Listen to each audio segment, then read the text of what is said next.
Hi, my name is Chef Brandon, and today on What's Cookin', we'll be making a vegan maple, sage, and butternut squash soup.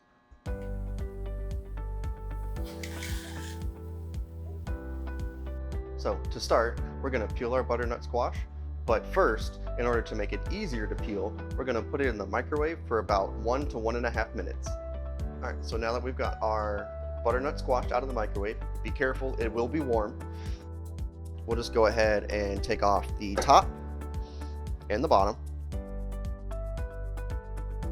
and we'll peel. Alright, so now that we've peeled our butternut squash, we'll just cut it in half lengthwise. Be careful, it will still be firm.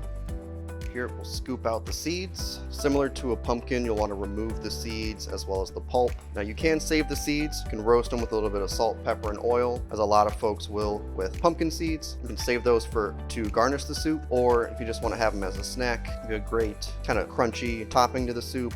So we'll just dice the squash into about 1-inch pieces. Again, being careful as the squash will still be firm. And so to start cooking our soup, we will start with our extra virgin olive oil, followed by our onions. Now, you don't have to cut these onions terribly small. You can leave them fairly large because we are going to blend the soup. Now, as these onions start to soften, we'll go ahead and add our butternut squash. A bit of salt and pepper, season the squash over about a medium heat. This will take about 20 to 30 minutes and then the squash will start to soften. Now that our butternut squash has been softened, we're going to add in our aromatics. So for the sage, just pick it off of the stem. You can use the whole leaves. Now you don't have to cut these at all because we are going to blend this. And then just a tip for the rosemary, if you see it grows this way, it grows kind of up toward the tip.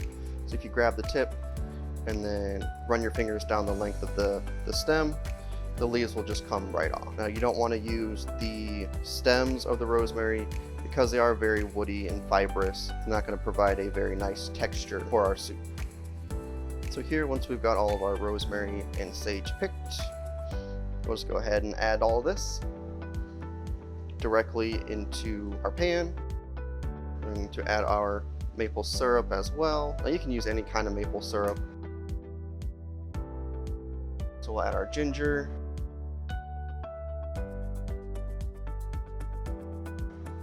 And then just a pinch of nutmeg. Don't go too heavy-handed with your nutmeg. It is very powerful. So here we'll just stir all these together until it's nice and fragrant. Don't forget your garlic. And add a lot of nice flavor there as well. So as the rosemary and the sage start to wilt, just about ready to start blending. Now you could blend the soup directly in a pot or a pan with an immersion blender if you have one. If not, feel free to use any kind of blender or food processor. So we'll add just a little bit of our vegetable stock just to kind of deglaze the pan, get all of the nice brown bits off the bottom. Now you don't want to put in all of your vegetable stock now. You may not need all of it because you don't want it to be too thin, but you also don't want it to be kind of like a paste. So this is looking good about here. So we'll go ahead and turn off our burner and we'll grab a food processor and we'll start blending.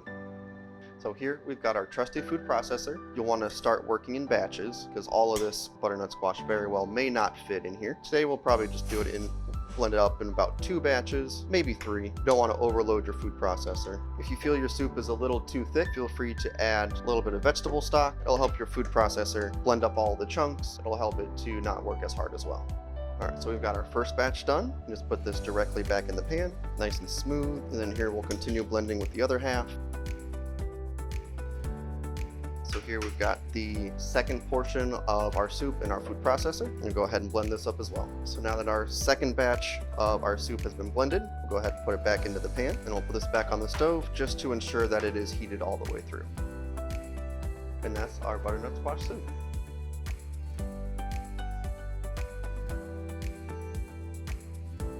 My name is Chef Brandon, and this has been What's Cookin'.